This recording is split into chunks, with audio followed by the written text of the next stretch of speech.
Hello, everybody. Welcome to Big Blue Kickoff live on this Wednesday, brought to you by Cadillac, the official luxury vehicle of the Giants. Schmeelk and Dottino with you. The phone number is 201-939-4513. So I thought we'd do something a little bit different today. We're happy to take your calls on the quarterback situation if you want to talk about that, but I think we've kind of broken down every angle of that as we've gone here. Pretty much. We've talked about the positives of all the guys, the negatives of all the guys. I think you kind of know where we stand on. Again, we're happy to take your calls about it. You want to give us your opinion, that's great.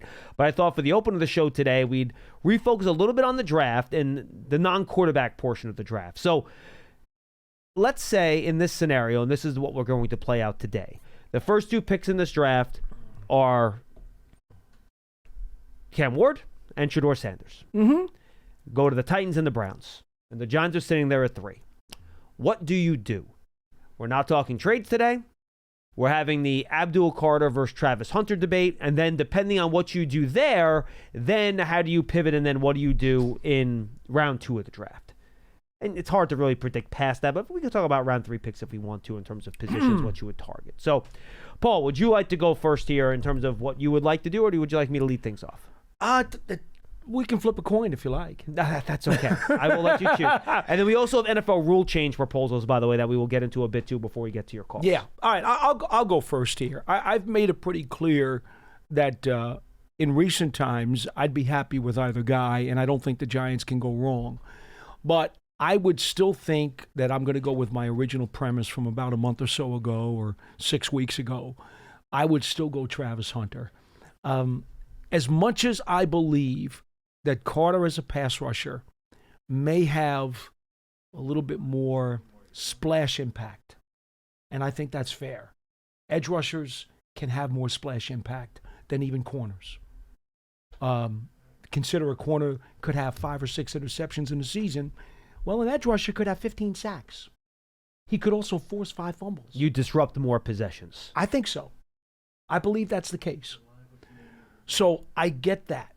And so I would not argue against anybody who took Carter over Hunter. I would not argue that one bit.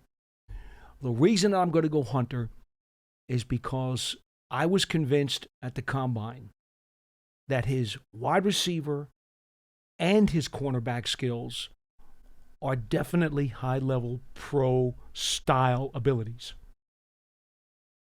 With that in mind, I have a hunch that he will have the opportunity at some point during his NFL career, wherever he lands, even though we have discussed, John, that I think he should come in as a DB and have a small package as a receiver. I do have a belief that at some point in time during the course of his career, whether it's 6, 7, 8, 9 years, whatever it is, I believe he will wind up making significant plays on both sides of the ball. Now, I'm not saying he's going to be equally a receiver or a corner, but I think I could easily see, for example, if you're the Giants and you draft him, and let's say right out of the box, because he's a boundary corner and not a slot, he's a boundary. Let's say right out of the box, Adebo and Banks are starting at corner. And they're trying to work him in, right? And they're giving him a lot of work at practice, but for the moment, he's not necessarily playing a lot of snaps at corner. Well, it's entirely possible that even though they consider him primarily a cornerback, it's entirely possible the first few weeks of the season, he may actually get more game snaps at wide receiver, even if they only give him a small package. He might only be a 10-play wide receiver. His playbook might be that small. But maybe because Banks is playing so well and Adebo's playing so well, he winds up making some plays at receiver in September, more so than getting on the field as a DB. So with that in mind, I'm going to take Travis Hunter over Abdul Carter, and the other small crumb in the back of my mind that kind of pushes me to this decision is the stress thing in Carter's foot. I don't know what the medical people are going to tell me. Do they have any concerns at all that this could be something that's going to pop up again? Do they think that this could be some kind of chronic injury? I'm going to go Hunter. I'm going to go Carter. I was leaning there to begin with, and it's always smart to build from inside out in terms of closer to the line of scrimmage. It's just impossible to get your hands on these pass rushers in free agency. We saw this offseason. You can find corners. You can find corners. Both positions will cost you some if you want top-level guys, though. But pass rushers on the norm are going to be harder to find. Let me put it this way. J.C. Horner, until Derek Stingley got signed, right? Well, we can even use that. The best defensive end pass rusher makes $10 million or more per year than the best cornerback. Of course, there were fewer. If not more. There were fewer. So law of supply and demand states you have to pay those guys more. There are only so many 6'6", 270-pound men that can move like that. Yep. So it's a lot harder to find pass rushers. They have a more consistent impact on the game than a cornerback does. You could have a great cornerback, folks. Team could just throw against your other cornerback and do just as well. Pass rusher is always going to impact the play. You know what I mean? So, to me... Hopefully there's somebody on the other side, though. Because if he's the only guy, they can scheme against a one-dimensional pass rusher from one side. They can do some of that. You can, but then you have an advantage on their side because you're going to get a one-on-one situation. Your other guy on the other side better be competent. Correct. And I understand if you can shut down one side, you can double the other side. Same thing with the corners. But you have 3 corners on the field, just 2 pass rushers. So there are 2 other corners you can attack with the tight end. But pass rushers have a more consistent impact on the game. As we've talked about, cornerback play can fluctuate wildly year from year, year to year.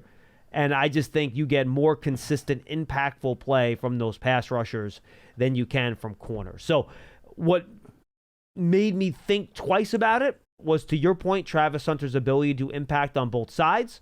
I've talked about the ability where if he fails at corner, you put him at wide receiver, you get 2 shots at 2 bites of the apple at the same player with 2 different positions. Mm-hmm. I think that matters. Like that's a real thing. Mm-hmm. So that made me think a little bit more about it.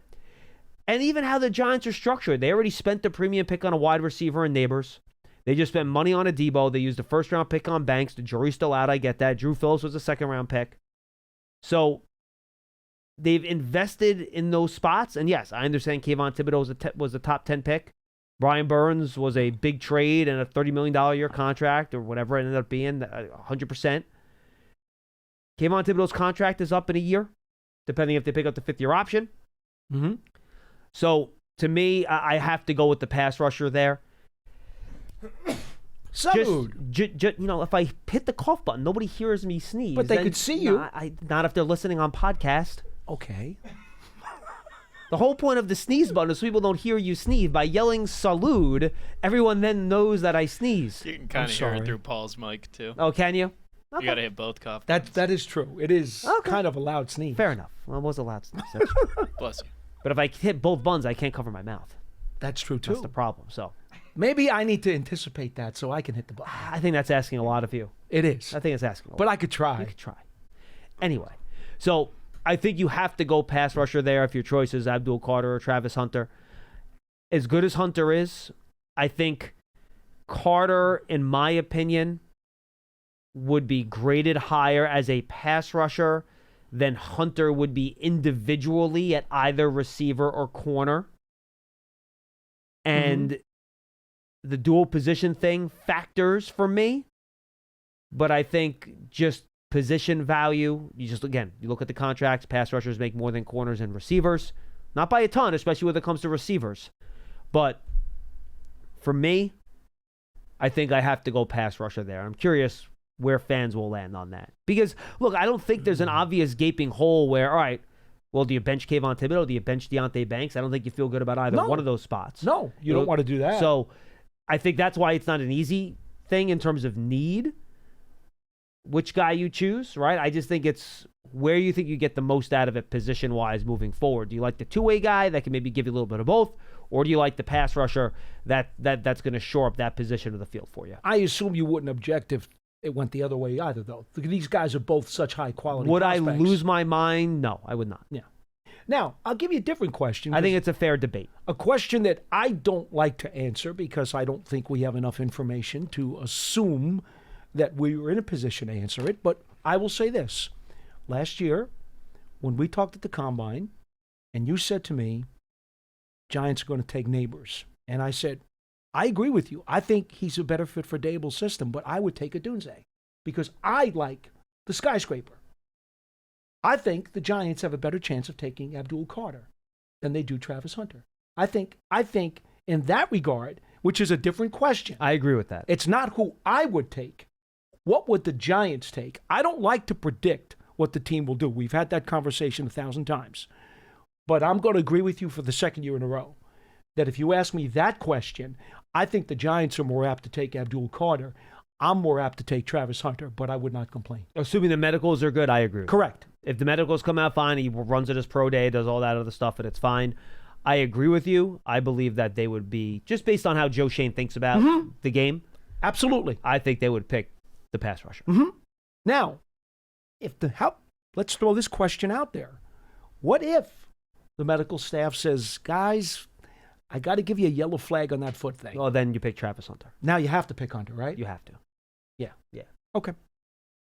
Okay. So now let's do these two scenarios and break it down. If you wind up, let's go with yours first. If you wind up with Travis Hunter then in round 1, we're taking quarterbacks out of the mix here, folks, and just because we've done so much quarterback stuff. And I'm going to try to finish my quarterback work either end of this week or beginning of next week. I started my Jackson Dark tape, so very exciting. Yay! So far, I know. He had some inconsistencies there. I know. His downfield throwing not the most accurate. I understand. He underthrows a lot of deep balls. What would you do, Paul, if you get Travis Hunter in round 1? Where would you look in round 2? I'm thinking you would look defensive tackle. That's kind of what your target has been. That's exactly. I want Williams. If I can get him. Wait. Can I get Tyreek Williams? Tyreek Williams. Yeah, that's fine. If I can get him there, provided that I'm staying with that pick, that's the guy I want. Yeah, and honestly, if I get... That's his neighborhood, you think, right? That's what I think. I think you're in the neighborhood. He could go first. I mean, he could go at 28 or 29. Like, would that shock me? No. But no. But I think you're in the neighborhood. I think that's where I would look, too, to be honest with you. I would look defensive line there because I think that's where you're going to get the most value. Now, since you signed a Debo, I do not think I would try to push a corner at that spot. I agree with you. I don't think there's a safety at that spot. Again, you just signed Holland, you drafted Newbin, so safety you can kind of push out of that need equation completely.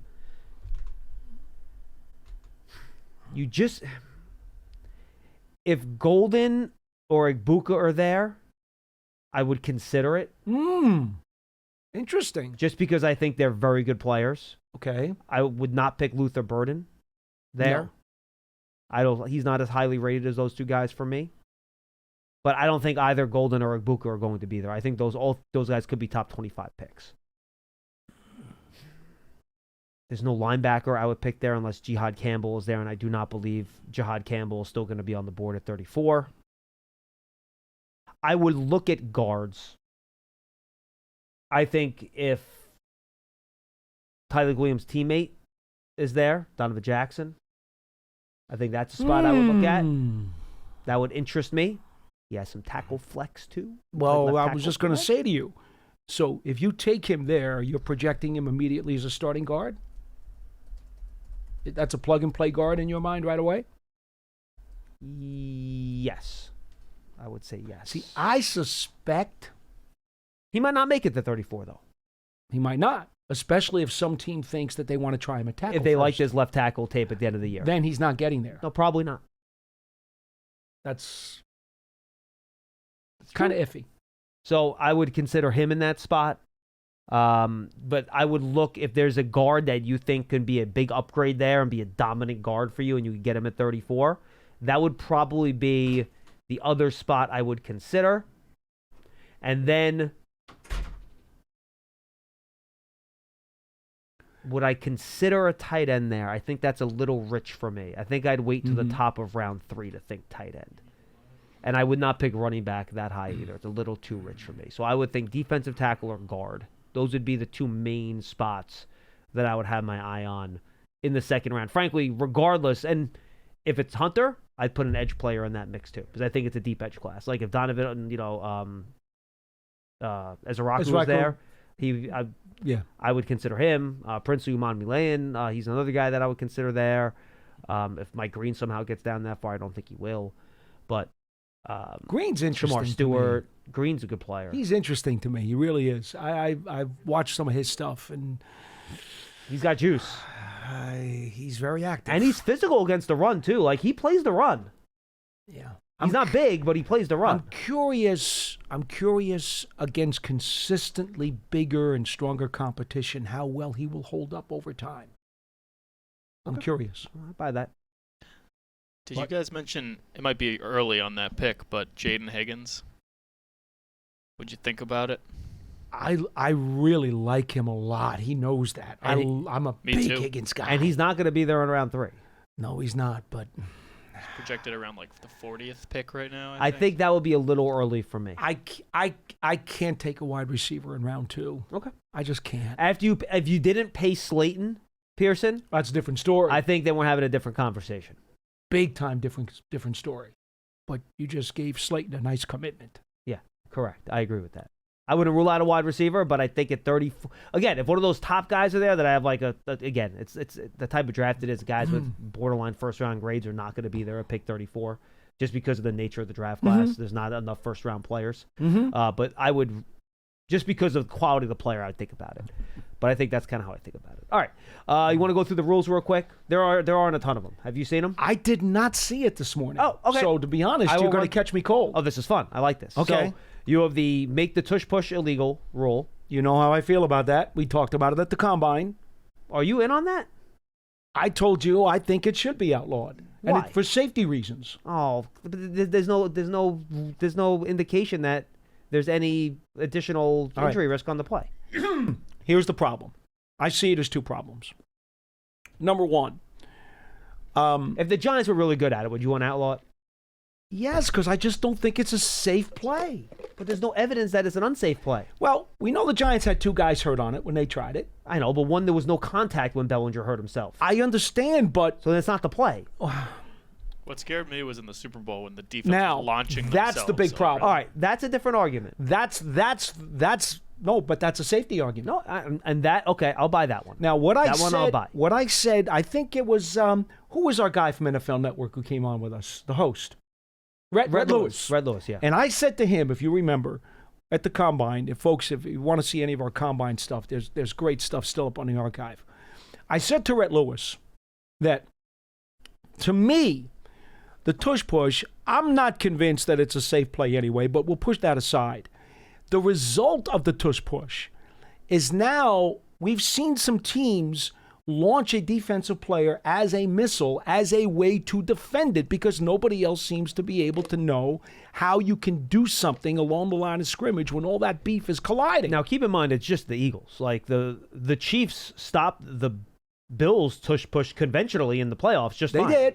They did. But we have also seen the launching. Yep, we have. Now, we know the launching is dangerous. There's no debate about that. Players launching across the line is a very dangerous thing to do. There's nothing good about that. And if the league needs to get rid of the tush push to prevent defensive coordinators from taking a shot at launching a player, well, then that's a good enough reason for me. Fair enough. Okay. So here are some of the rules that I think are interesting. Okay. Wait, I'm sorry. What is that exact rule? I don't know if you're moving on. The tush push. What's the wording now? What would they have? They have something in there. Hold on, I can bring that up here. Is it now just banned? No, you basically can't. They say you cannot line up behind a player at the snap. Here we go. Assisting the runner in interlocking interference. No offensive player may, and this is the wording, immediately at the snap, push or throw his body against a teammate who is lined up directly behind the snapper and receive the snap to aid him in an attempt to gain yardage. For assisting the runner, it would be a loss of 10 yards on the play. Okay, now the rule that's in play now is that you cannot forward-wise pull, a teammate. That is correct. That's the current rule. And to be honest, I understand that one too. That you're putting guys in a position where they could get hurt, where they can't defend themselves because I'm too busy pulling a teammate. I get that. Yeah. So that was outlawed because of safety reasons. So why shouldn't we do the same with this? So the other major rule change that was proposed, which is intriguing to me, I must be honest with you, it is intriguing. Ooh, fancy word. Sure.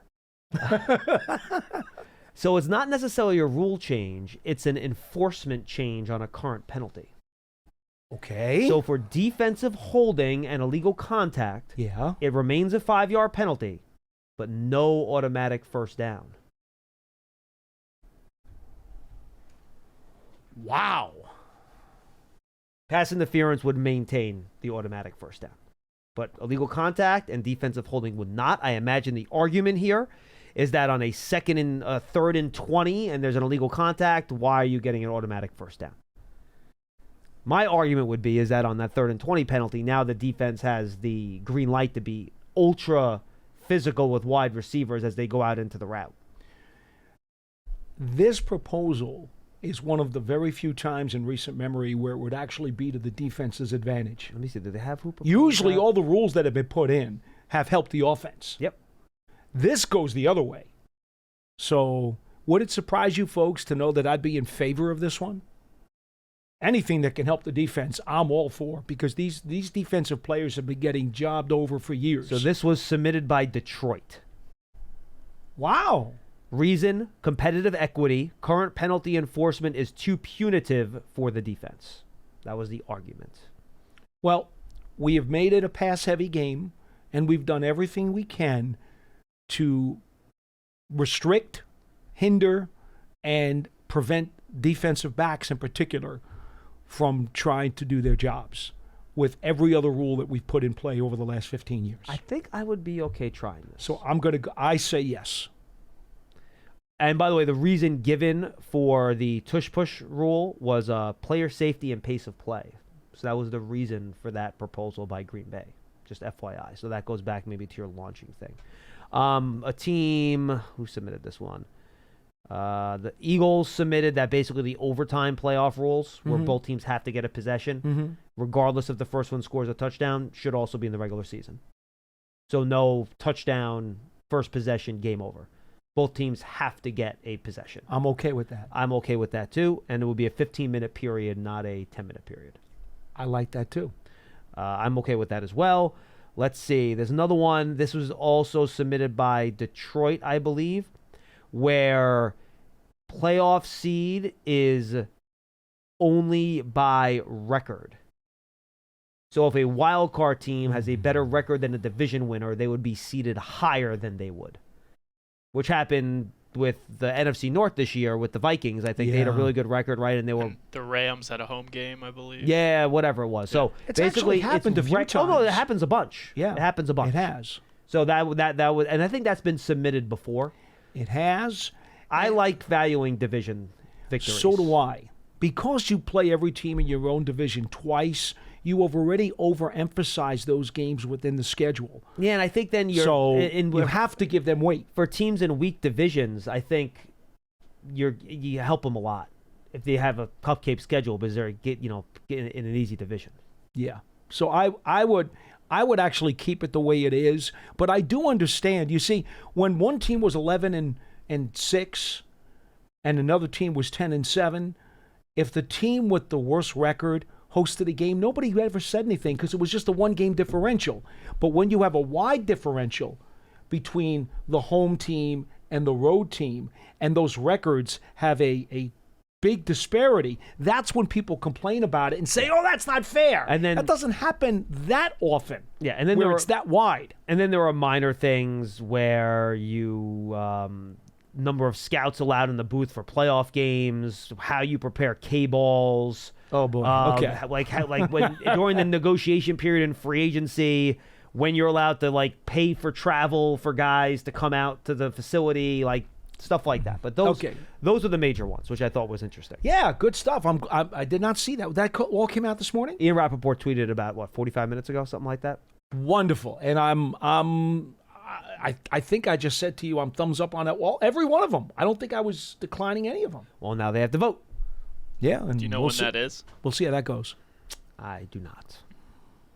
Why don't you look that up, Mr. Producer? I don't know when the vote is. To be honest with you, I don't. I imagine it'll be sometime. I think that happens in June. And usually they go to Florida, don't they? They go to Orlando? I don't. Sure. Pearson, you want to cover that for us? He's covering the owners' meetings out in Orlando this year. It's Orlando, Pearson, the owner meetings? Yep. Oh, yeah, really? You're going? Yeah, he's going with the camera to make sure we get Joe and Dave's. The Nice. NFL will vote on proposed changes at the annual meeting on March 30th or April 2nd. Oh, so you'll be there for that. Do you Yep. think you can sneak a camera into the vote for me? Do my best. You can get So a little that's, audio bug in there? It's about 2 weeks. Yeah. Nice. So we should know soon enough. All right. I feel like, though, don't they sometimes push it back at that meeting? They go, oh, we're not ready to Sometimes do they it yet, do. and we're going to push it to later in the Sometimes year. they do. I feel like I remember that happening. That has happened numerous times. Now, Pearson, here's what you got to do for us, though. Okay, when you go down and get the video of the presser and stuff, you get that, send it back to the studio, but then you call us up on the show and tell us what the real deal is, because I'm sure there'll be some backdoor information that you're going to be able to feather out for us. Try my best. Anything that's legal. And we'll get him fired. That's correct. Yes, exactly. All right, let's go to Greg in Atlanta. He'll lead us off here on Big Blue Kickoff 5. Hey, Greg. Hey, how you doing, Paul, Pearson, and John? What's up, man? Hello. You guys know I love the show, man. But Thank I you. love the Giants even more. And the only thing I'm calling, I told Pearson I had 2 things, but I'm gonna make 3 quick points and try to be off the air so you guys can respond. Sure. And let other callers call in. Number 1 is I would probably, listening to you guys, if I had to make a pick, I would probably pick Hunter, only because I just feel like the Giants need offensive weapons, and we did not go after any offensive weapons aggressively. We made some pickups in free agency this year on defense, but I'm looking for, like, when are we going to pick up explosive players on offense? And you got to pay for that. No, you that's got to pay fair. those guys. That's fair. And I'm like, when are we going to address that? That's a fair point, Greg. What's point 2? Number 2 is I feel like we should be more aggressive in the draft. And, that leads to my second point. It's the same thing. That's the reason why I would have picked Hunter, because I feel like we need to be more aggressive in going after them now, because we didn't do it in free agency. We need to do it in the draft. We need to pick offensive people to get some points. That's what I just would like to see, some competitive games, win or lose, because we're scoring points. So then my last point is I'm so sick of, we just lost Ojulari to the Eagles. We just lost the other guy to the Eagles. Adoree Jackson. Adoree Jackson. And last year, Saquon, but which we couldn't control. I understand. But I feel like the Giants should fire. I'm really not liking the Eagles right now and liking the way that they do things. What They're took you going so after all long? our players just to keep their foot on our necks a little longer. I feel like we should do the same thing. Like, they can't contain all of these players, and I feel like we should start picking from their roster. Who do And you that's my last want? thing. Who do you want? Seriously, I mean, is there an nobody in Eagles free particular. agent that I'm you'd like to sure, sign? The coaches and stuff know who to get better, but when I see their players walking and we're not getting none of the Eagles players, I'm like, yo, come on, man, we're going to keep losing to the Eagles. You got to fight back, man. All right. We got to fight back. Appreciate the and call. y'all Greg. guys have a good day, and I'll take the rest off here. You too, man. God bless. Look, I mean, you could have got Milt Williams if you wanted. It just would have cost you $30 million a year, whatever you ended up getting. Big money. I'm going to look right now at just the list of the Eagles had free agents. one other. Darius Slay left, right? Yes. They traded Chauncey Gardner-Johnson. There was one other big free agent that left. I'm for them, looking right and now. I can't. Oh, Josh Sweat to the Cardinals. Yes. That was the other one. And you weren't going to be able to get him. All right, so He wasn't quite as expensive. He came in at, what, like 18 a year, something like that? yes. So based on salary, James Bradbury voided his deal. Did I see today he agreed to somewhere, though, this morning? I think James Bradbury just did agree with somebody this morning. And by the way, Brandon folks, Graham may be retiring. And by the way, folks, this is a good way to look at this. I believe James Bradbury's cap hit is $12.5 million for the Eagles this year, and he is not on the roster. So I know Giant fans, just think of it this way. You're mad that Daniel Jones is getting the money he's getting this year. How do you feel about paying James Bradbury $12.5 million? Let's see. I think, again, Brandon Graham, I think that could be a retirement question. He did retire. But no, did he officially? He retired yesterday, Brandon Graham. Right, Pearson? Yeah. Did he announce it retired yesterday? Yeah. Okay. He did a whole press conference and everything. But he Okay. has $4 million left on a void year that Okay. I'm not seeing anything with James Bradbury signing anywhere. Avante Maddox has been up and down throughout his career. And then as you go down further than that, I don't know that there's anybody else here that would really interest me. So, Look, the Eagles bring back the guys they want to bring back very purposely, and they structure contracts that way to make it work. So, 7 of their 7 of their top 12 players who made the most money last year, who were free agents this year. Well, that's not sorted by money. Resigned. Oh, what the heck? Click on current APY, and that'll sort that column. What is that sorted by? There you go. Now you're cooking with gas. Okay. What was that sorted by? don't Oh, was know. that alphabetical? I have no idea. I don't know. I'm not, Anyway, I'm not okay. using your computer. Yeah, sorted by money. All right, so Williams left, Barkley stayed, Sweat left, Bourne stayed, Bradbury is cut or voided his deal. Chauncey Gardner-Johnson is on the Texans now. Rodgers, Vikings, Graham retired. Kenyon Green, they just picked up. They did that Texans deal. Right. Pickett is gone to the Browns. Burks is with the Bengals. Maddox is unsigned. I don't know how many people are going to really be knocking his door down. Kenneth Greenwell went to the Steelers. There was a good player. Gainwell? Yeah. Gainwell's a good player. He's fine. He's a good player. So he won. But, okay, so 1, 2, 3, 4, 5. 5 of the Eagles' top 16 players by salary they re-signed. So, anyway. All right, let's go to Wilson in Roxbury. He's up next. Hi, Wilson. Hey, Johnny, Paulie, how are you? What's up, buddy? Hey, listen, Johnny, I got something on the quarterbacks, and I got something on Paulie that Paulie's not gonna like, but I know he's a man and he can take it. But listen, on the quarterbacks, let me tell you something right now. If the Giants don't end up with either Russell Wilson or Aaron Rodgers, and we end up with some washed-up quarterbacks like the Joe Flacco's of the world, the James Winstons, or the Andy Daltons, or a career backup in Jacoby Brissett, it's an indictment on Brian Dable and Joe Shane. I don't care. I know you don't want to hear it, Johnny, but a lot of people, a lot of Giants fans, and a lot of the media think that Brian Dable is a bad head coach. Whether people want to admit it or not, a lot of people think he's a bad head coach, and Joe Shane doesn't know what he's doing. Okay, well, Wilson, all you can do is offer these guys the money, and you can't control whether they come. Exactly, Johnny. Exactly. But listen, a tough free agent, for some reason, they don't even want to give the Giants the time of day. All they sign is low-level players that nobody's heard about, Johnny.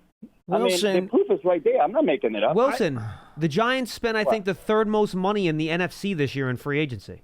Exactly. Yeah, Johnny, but you can. They've Johnny, been very active. That, but you signed I'll spend a lot of money too if I sign 20 players. I'm just saying that Javon Holland was the most expensive safety in free agency, and Paulson Adebo was basically tied for the highest cornerback contract. I don't know where you're coming from, man. Wasn't one of those guys hurt, Johnny? Well, Debo was injured. Yeah, Debo was injured, but he still got good money. Okay, Paulie, listen. No. Before you go, I want to ask you a question. I want to ask you a question first. Go ahead. Do you not put any value in the effort and the intent that was reported to go get Matt Stafford? So if you're going to criticize this if you're going to criticize this general manager and say that he did nothing to get a better quarterback, or ignored the problem and settled for some bottom feeder guy, then you are discounting the fact that they went after the biggest fish on the market, Matthew Stafford, and the Rams decided not to trade him. That's not the responsibility. Well, it was more that Stafford decided to take less money. I understand that, but he got an extension. A great job. It's like me going to a great job, and then getting like a job in the mailroom. Hey, I tried to go get they just didn't want me. Paulie, eventually the excuses got to stop. It's not an excuse, though. No, it's not an excuse. It's not. I'm just asking you to acknowledge that there was a big attempt made to swing for the fences. That's the only thing I'm asking you to acknowledge. I'm not saying it's an excuse. Just acknowledge it. Paulie, listen, I'm acknowledging the fact. This is what I'm acknowledging. Before I get to what you said that drove me crazy, I'm acknowledging the fact that these two individuals have won 9 games in 2 years, and last year they had the worst season in 100 years. Can you acknowledge that to me also? Acknowledge me that. Yeah, that we have won 9 games in 2 years. 3 wins this past year, 6 wins before. Those are facts. I have no dispute. Right? We had the worst season in 100 years last year. I have no dispute to those facts. I just simply asked you to acknowledge the attempt to get a star quarterback. That's all I asked you to do. That was it. Okay, Paulie, let me ask something. When you tell Giants fans, right, like the other day, I love you, Paulie, and I say crazy stuff, but everything, and Johnny, you too, but everything is with utmost respect. Yeah, okay, go ahead. But Monday, right? Monday you were on the show with Johnny, and you tell Giants fans that Brian Dable and Joe Shane have a plan. I mean, Paulie, I love you. I love you. Tell me the plan, Paulie. What's the plan? Tell me, tell me, because maybe I'm crazy. Maybe in terms of plan at quarterback, Wilson, or plan overall? What specifically you're talking about? Well, Paulie said it. Paulie, you said it.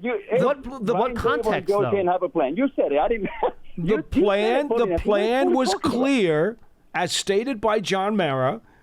Need to feel better about the team. Got to get a quarterback. Got to enhance the defense. Got to improve the offensive line depth. That's the plan.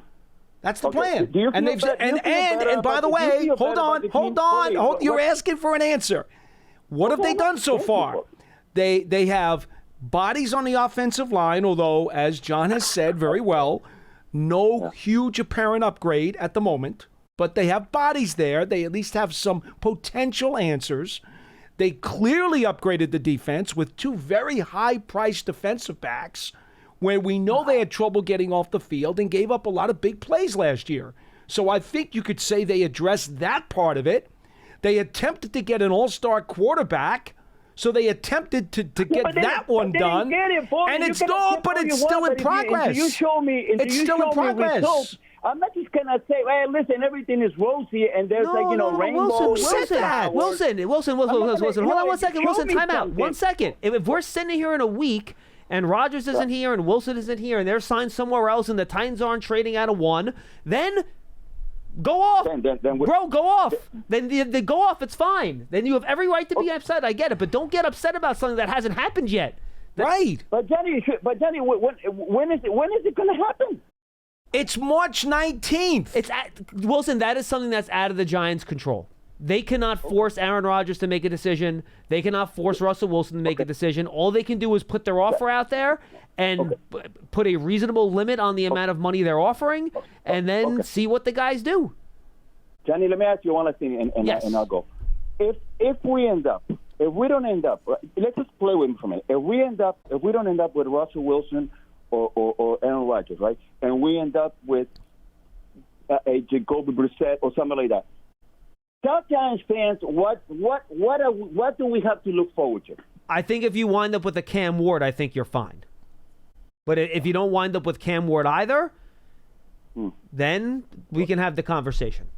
I mean, to be frank, Wilson. Thank you, Wilson. Appreciate the call, man. I love you. Yeah, no, good stuff, dude. I like that you let me. Tell what I think, and then you throw it back at me, and we have different. No, this is fun, and that's fine. That's all good. Johnny, I was so happy last week, man, and now I'm back to like looking at a dumpster fire from a mile away. Wilson, appreciate the call. Don't let things that haven't happened yet get you upset. There are enough things. I've learned this because I used to do what you do, and Paul still does what you do. You worry about things out of your control, and I always yell at him for it. Do not fret about things that are out of your control. Okay? All you can do is make your best effort to set yourself up, to have a plan, and try to execute it. Does it always work out? No. Do bad things happen sometimes? Yes. That's the way it goes. Okay? But don't like lose your mind if this happens, and if that happens, and if that happens. Once it all happens, and if it's all bad, then yeah, lose your mind. Get mad. That's fine. Call up. We'll listen to you. But don't be all fired up and mad about something that hasn't even happened yet. That's all I'm saying. And he is absolutely projecting much more than he's dealing with the realism of today. If he doesn't come, if we don't get him, then I'm going to be mad. I'm like, okay, that's fine. All of his emotions are based on ifs. Correct. That is correct. I mean, that is correct. Wilson, I hope you get a chance to call us up sometime in the next couple of weeks, and the Giants have actually solved the quarterback problem, and then you can eat your dinner peacefully. Yes. I think we all want that. Of course. We all want that. All right, let's go to Jeff in Maine. He's up next. Hi, Jeff. Hey, guys. Thanks for taking my call. Thanks, Jeff. You can scream more, Pearson. I think it would be a huge mistake to draft Abdul Carter, and here's why. The narrative had been that he had the highest floor of, like, the top 4 picks. But now common sense will tell you if he's got a stress fracture in the foot that he pushes off on for his signature first step, it's almost for sure going to happen again. Well, first of all, Jeff, it isn't a stress fracture. It is a stress reaction, which is he literally didn't even know it was there until they spotted it at the combine. So this is not a fracture. That's why there's no surgery. That's something that can often, basically, it's almost like a bone bruise, right? Where, you basically have like a little spot on your bone that they picked up on the imaging. That's something that can easily, and it happens all the time, heal on its own, and there's no future problems with it. He could run and be fine at his pro day, the Penn State pro day, in a couple of weeks, and you might never hear about it again. So I'm not, again, Paul and I are going off of the fact that the medical people clear him. And that's the basis of the conversation. Obviously, if the medical people say, well, this guy's going to eventually have to have surgery, it's going to be a recurring problem. That's a different deal. Then you don't pick him, obviously. Jeremy Shockey had that, and it turned out to become a hairline fracture. And he had to have the surgery, and he had to have the screw put in. And he was never quite the same after that. He still was a very good player and obviously did some things with the Saints later on. But the truth is, as we have said with every conversation we've had about every draft pick here for years, asterisk, medical disclaimer on any of these guys. So I appreciate the thought, but we will agree with you. If the medical people say that's a yellow flag, it changes the world. You can't pick them that high. You can't take them. Correct. Well, here's the thing. When there's millions of dollars involved, I'm sure you could find some medical people that will, okay it and not give a yellow flag. No, but that's not what you do. That's why you bring him to your medical people. Right. Right. Well, sure. But you have to trust them. In his case, that's the foot he pushes off with, his signature move.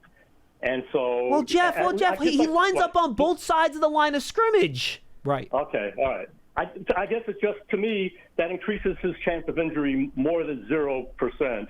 So I think that if it's a tiebreaker between him and Hunter, I would take tiebreaker. Well, Jeff, what you do is... Thanks for the call, Jeff. Appreciate it. You hold your medical people's feet to the fire. Yeah, you have and to. say, we implore you to give us the best information possible because we have to make a decision based on your results. And so you tell them, be 250% honest with us. What is your level of confidence in this man's foot? And look, Travis Hunter That's it. tear his knee running tomorrow. And, of course. You just don't know. Of course. So, Jeff, yeah, you're right. If your medical folks tell you that it's a problem, then you can't pick him that high. That's just kind of the way it goes. Brian in North Carolina is up next. Hey, Brian, how are you? Hello, gentlemen. How are you today? What's up, Brian? How are you? Good. Talked before. I enjoyed a conversation. Paul, we met a long time ago. You won't remember me, but I met you at Wagner basketball for a gentleman I coach, and you gave him some sage advice, so I appreciate that. Cool. Well, thank you. I appreciate you remembering. Yeah. Okay, yeah. So I'm gonna just give you a little different take, and you can stay quiet, guys, because you're good guys. But my family has been involved with good friends going back to Hamilton Else. I'm a little older than you folks, so we had a relationship internally with the Giants, with the players until the mid '80s. So we run deep. Our blue runs deep. So I got my son involved. But I will tell you, sometimes there's tells. Okay? Sometimes there's tells. Sometimes there's noises. Sometimes there's tells. If the Giants sign Aaron Rodgers, my blood is going to go red rather than blue. And let me tell you why. I listened to Mara a few months ago, and he had his yearly conversation about the Giants not doing well. They need to do better. I don't really know what that means. And let me tell you why.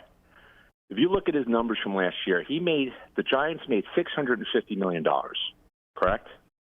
They made over $100 million in just receivables, goodies, stuff like that. So from a business perspective, he did pretty well. Making money's never his driving force, Brian. Let me make my point. Yes. Stay with me. So that is the way it works, is the business. He's running a business. He's making money whether the Giants do well or not. Now, you look at it and you say, You got to produce. Well, 15 years, and it's the seventh largest franchise in the United States in terms of value. So there's a disconnect. I think we'll all agree. Now, I think he loves the Giants. It's his only thing. But he's involved in other things. I was watching, I'm a political guy. I was watching the Archdiocese Catholic event during the presidency. He was there. Now, what does that mean? Well, he's having a good time. Now, he talks about being interested in this and the prices for the everyday guy. Let's face it, billionaires are not sitting up in the nosebleed seats. And they're not sitting at the 50-yard line either. It's working guys. And so as you watch this over the years, you say this is a distraction, but it's a meaningful distraction. So when you're making $650 million and you're taking steps to the point where we have Aaron Rodgers, which never works, guys. I've been watching a long time. This never works. We both know this. It looks good. It's fun. It never works. And this is what we're down to. And now, and I'll put a button on this, and I'm sorry that I have to call about this because I love the Giants, but it's important. It's a meaningful distraction. When you see him start to shave the ownership, which is his right to do. It's what CEOs do, right? They sell their stock. When you see that, it's time to have an honest conversation with people. And you guys are battling there. You talk. It's all tables and chairs because there is within the organization until recently, and you know you're well aware of this. There is nepotism within the organization. I'm sorry, it's been going on Brian, for a long time. What's your overriding point here? Go ahead. No. What's your overriding point? My Get to point it. is if he doesn't, because he's at the head of this, and he's been at the head of this for a long time. You get the coaches like they have now. You have good coaches. You have good general managers. They're good. I mean, they take a lot of heat for everything's going on. If you don't have players and you don't have the structure, and I could tell that they hit you hard with the boisterous and stuff like that. I've been following the team a long time. If you don't take full accountability, 1,000%, right, then it's on you. To come out once a year and to say you're not patient. He said it's on him. I think it should be reversed. Excuse me? He has said this is on him. You know, I think for someone who says they know a lot about this organization, you don't seem to know very much at all. If you knew John Mara as well as we do, and you saw this man on a regular basis, and you saw him every Sunday when the team does not perform well, and you saw him on Monday morning after a loss, and you saw how pale he gets, how much weight he loses, how many more wrinkles are in his forehead, because he is absolutely losing sleep and his gut is churning upside down. If you could see this man's literal physical angst. Well, Paul, hold on one second. You would understand better. Brian, I have a simple question. No, Brian, hold on. Brian, hold on. I have a simple question for you. I have a simple. Everything you're saying. Yes. I agree with everything you're saying about how he feels, but I do understand. So what do you want him to do? So what do you want him to do? Get to your ultimate point. You've been dancing around it. What is your ultimate point? If he doesn't continue the change within the organization, and do not tell me that there's family members, there's people in there for years. Oh my God! Just say, Brian, what do you want him to do? Stop dancing around it. Okay, what I'm saying to do, if he doesn't get full accountability, and by the way, maybe kick back. Oh my God! Get to it. What does full accountability mean? Kick back some money to the people that buy the tickets, and if it doesn't work next year, to sell the team. All right, Brian. Thanks for the call. That's not happening. Oh, period. Boy. Stop. It's not happening. And thank you for lying to our call screener, by the way. We would have let you on anyway, but don't tell our call screener you're going to talk about the quarterbacks in the draft and then do that. We don't screen calls out. I would have happily taken your call if you're honest with our call screener as well. Okay? Do not lie to Pearson, please. That was so all over the place. I don't even know where to start. There's really not much to address right there. There's really not. I believe and he brought up the whole selling a stake in the team thing. You realize the Eagles just did the same thing, right? The Eagles are doing. That's what all these NFL teams are doing. It's the economy of the league. It's the equivalent of owning a house, folks. Let's say you own a house. You bought it for $500,000. You put, let's say, $100,000 down, 20%. But now it's worth $700,000. So it's the same thing with the value of an NFL organization going up, right? The value of your house goes up. Mm-hmm. So theoretically, be like, oh, well, you're $200,000 richer. Your house went up to $700,000. No, it's not. My house value since I bought it in 2017 has gone up substantially. Do I have any more money in my pocket to spend because of that? No, that's because Zero. you're not selling it today. That's why. Correct. So you either have to then borrow against the value of your house, or NFL teams can borrow against the value of the organization, which I'm sure they can do. They can go to a bank. They'll get a good loan. It's not like they're not good for the money. They'll get a good interest rate on it, right? Or if you just want a cash inflow without having to pay any interest on a loan, which, by the way, they had to take out a big loan to pay for the stadium, which you're still paying off, by the way. Correct. Then you sell equity of the team, and you get cash flow that way.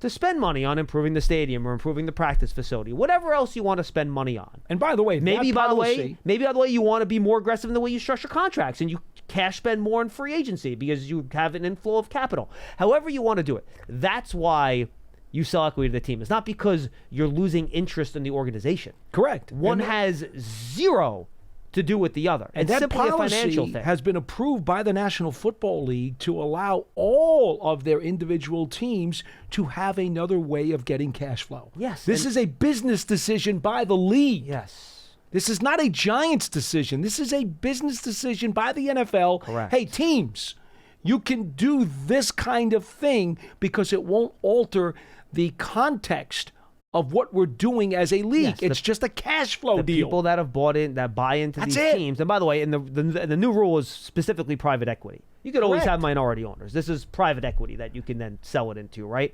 So it's just a cash flow thing, right?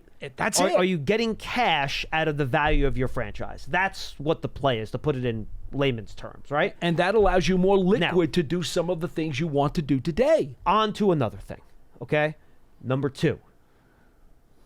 John Mara has said a billion times. I was cleaning out my aunt's house, who sadly passed away last year, and I found an old newspaper from like 2018, and it was right after John Mara had his press conference after the year they fired Ben McAdoo. Oh, wow. And the back page was, John Mara takes responsibility for the mess. That's what it is every year.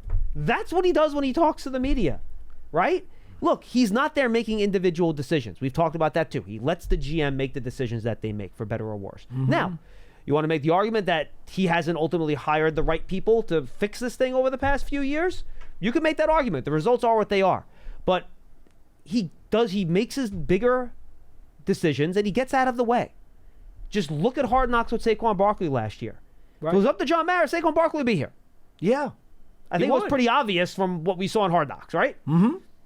But he lets the GM do what the GM does. Okay? And it is what it is. The results are bad, but it's not because of ownership. And look, I can't believe these words are coming out of my mouth. Everyone thought for a million years the Knicks would never win with James Dolan as the owner. All right? And I'm not comparing James Dolan to John Mara. But all of a sudden, James Dolan hires the right GM, gets out of the way, and what happens? They start winning football games. I'm going to do you basketball one better. games. During the 80s, when the Yankees had the best overall record during the decade, they won a championship. And there were people who said Steinbrenner needs to sell the Yankees so they'll never win again. Correct. What happened in the 90s? What happened to the three-peat? And guys, the Maras are not selling the team. The Tisches are not selling the team. It's just not happening. So. No. And by the way, it's stop. not just John Mara himself.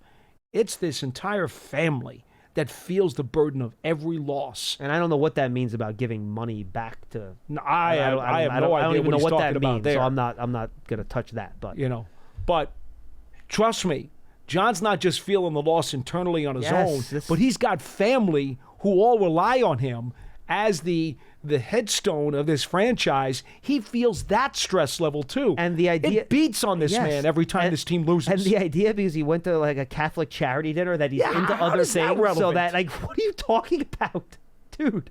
Like, holy smokes! What are you talking about? Anyway, trust me, I know a lot of people who go to mass to pray for victories. I'm not one of them, but I know people who do. All right, let's go to Cliff in New York. Is he up there, Pearson? He's up next. Wow. Cliff, what's going on? Hey, guys. Cliff, give us something funny, please. The talent upgrade that we got from free agency, and I forgot to mention, it sure looked like we got a significant upgrade on special teams from what I read about these guys that they signed. Mm-hmm. And then And then and if you agree, and I have a comment about the quarterback situation. We talked about that yesterday, Cliff. Yeah, go ahead, Cliff. Oh, you did? What do you got? Yeah. Yeah, we talked about it. It was clearly there's a lot of special teams components here. 3 of the players in particular have shown to be high-level special teams guys. And the Giants, if you looked at the end of the season, It was Foles, Board. Who was your third guy? the guy they just signed yesterday. Oh, yeah. Foles. That was right. Flanagan. No, Foles? the new with the crazy name. Oh, yeah, I got you. I'm sorry. No, I got I'm you. getting It was a tongue-tied. high- I won't even try. I looked it up. I don't have it in front of me. It's on my pad over Yeah. there. Pearson, if you want to hand me I my think it's pad. Demo KG. Yes, thank you. Nice. KG. There we go. Anyway, at the end of the season, if I said to you, who do you think the top special teams players were? And I went over the Giants' special teams stats. And I believe, John, what we determined, Pearson, you were with us yesterday too. Only 1 or 2 of like the Giants' top special teams guys, we're talking non-return men, we're talking about coverage guys, are like under contract for this year. So they needed to address special teams. Okay. What's your second point, Cliff? Well, with the improved defense can really go a long way by itself. With the quarterback, I'm stuck on what Joe Shane said at the Combine.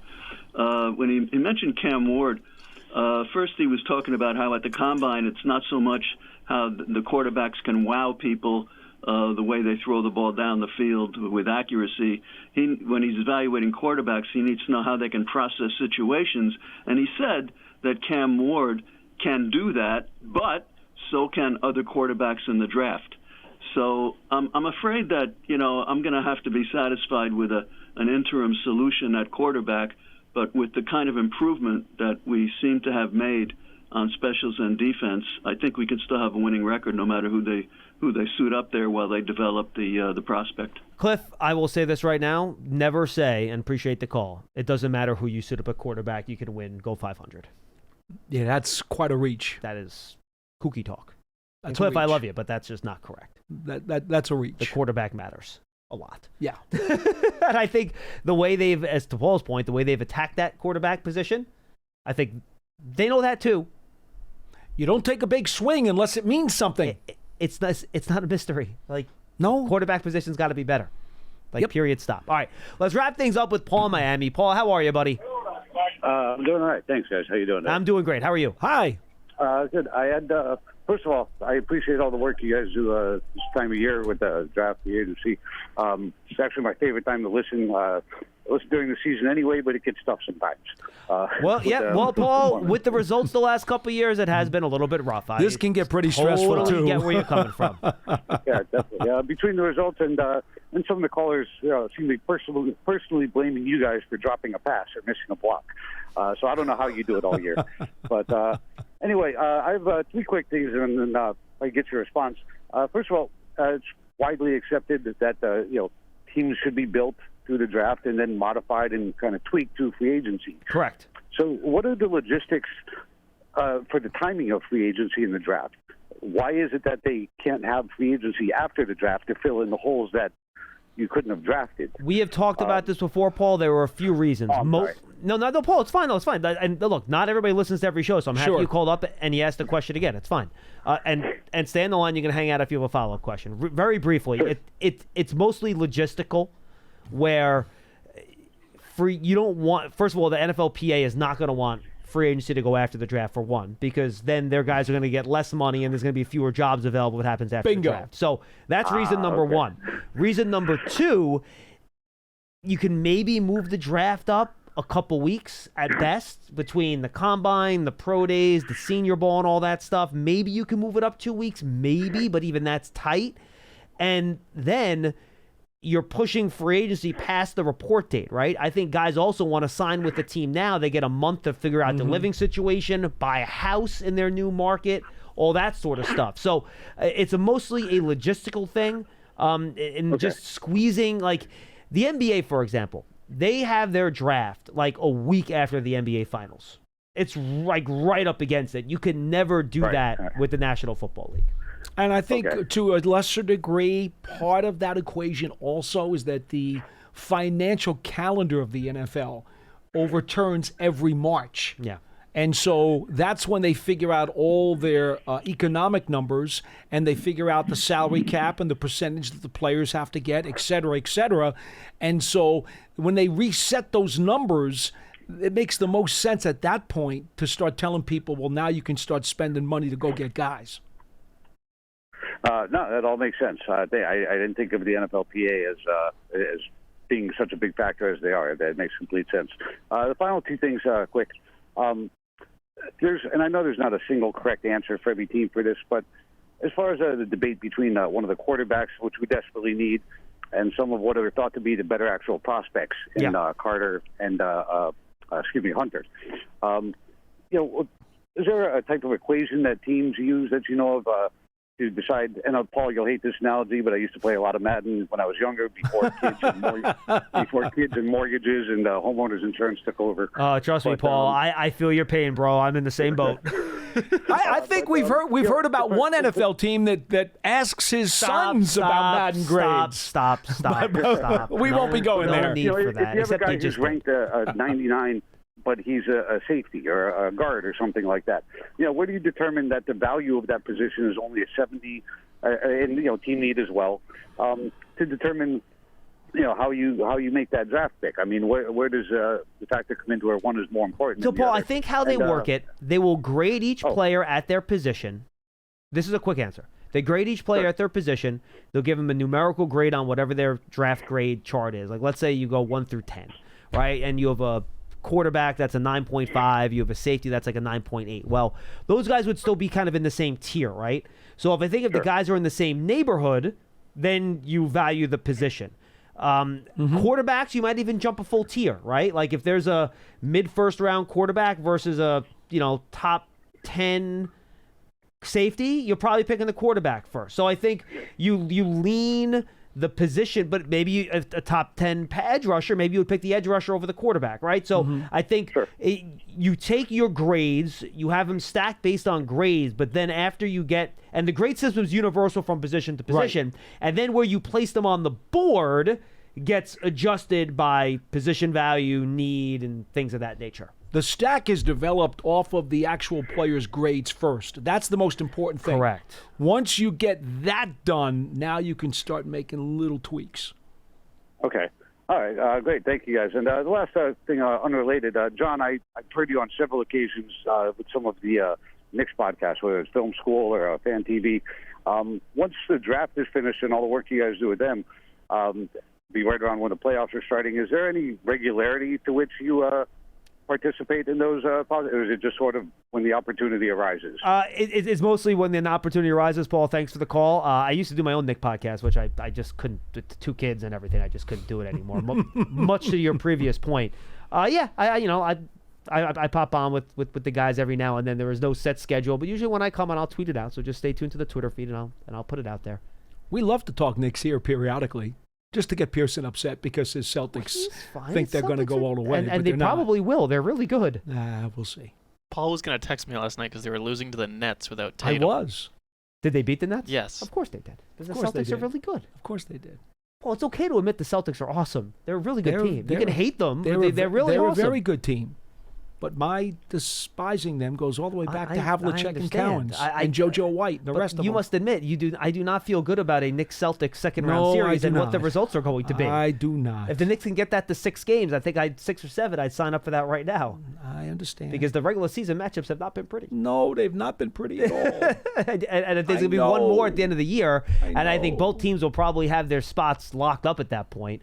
The Celtics are pretty much locked into 2, and the Knicks are pretty much locked into 3. There's like a 5-game cushion on either side. So that regular season game won't mean anything. That's not going to mean a whole lot. No, so we're not going to learn anything. So and it looks like the Knicks will survive without Brunson. They won't slide down to the 4 spot. So they've done a good job with that. They've done a nice job. So if the Knicks can, win that first round series, which won't be easy, but figure out a way to win it, and then it'll be Knicks-Celtics second round. Then we got to deal with him on Big Blue Kickoff for 2 weeks, which will be just awful.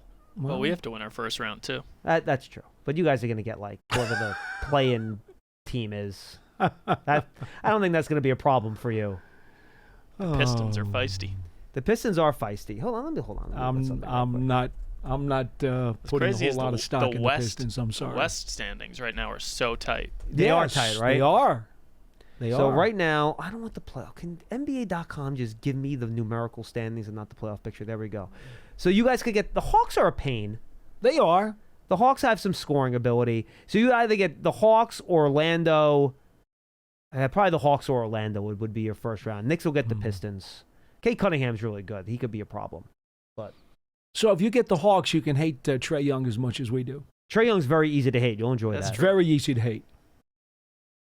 King of MSG, right? Yeah, okay, good. He's annoying.